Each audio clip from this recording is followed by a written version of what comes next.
La santé est une responsabilité nationale. Elle exige précision, recherche et transmission du savoir. Dans cette catégorie santé, Catala Refondateur met en lumière une femme qui allie médecine d'excellence et vision académique. Sans plus tarder, voyons d'où l'on vient, où l'on est. Les maladies cardiovasculaires représentent un défi majeur. Réponse clinique, formation continue, recherche scientifique.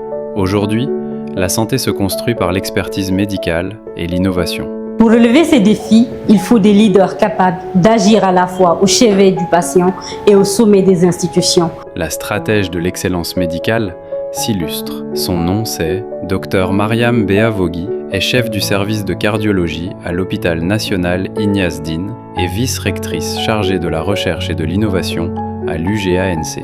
À la croisée de l'hôpital national Ignace Dine, de la clinique, de l'université et de la recherche, elle incarne une médecine moderne, fondée sur la rigueur scientifique et la transmission du savoir. Son engagement contribue à structurer le système de santé, à anticiper les crises sanitaires et à former une nouvelle génération de médecins guinéens. Aujourd'hui, nous assistons à ce que nous appelons une transition épidémiologique, et qui veut dire que tout simplement les maladies infectieuses qui étaient vraiment plus connues et reconnues pour l'Afrique ont tendance à disparaître au profit des maladies cardiovasculaires.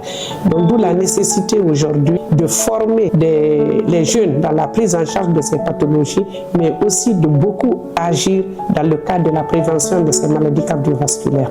Et c'est ce que nous nous efforçons de faire. Dr Mariam Beavogui est une Catala Refondateur, une bâtisseuse de l'excellence médicale, une architecte du progrès sanitaire national.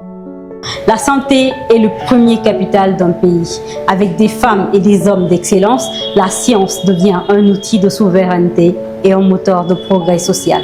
Merci de nous avoir suivis dans le Catala Refondateur. À très bientôt pour un nouveau portrait de celles et ceux qui refondent chaque jour les piliers stratégiques de la Guinée.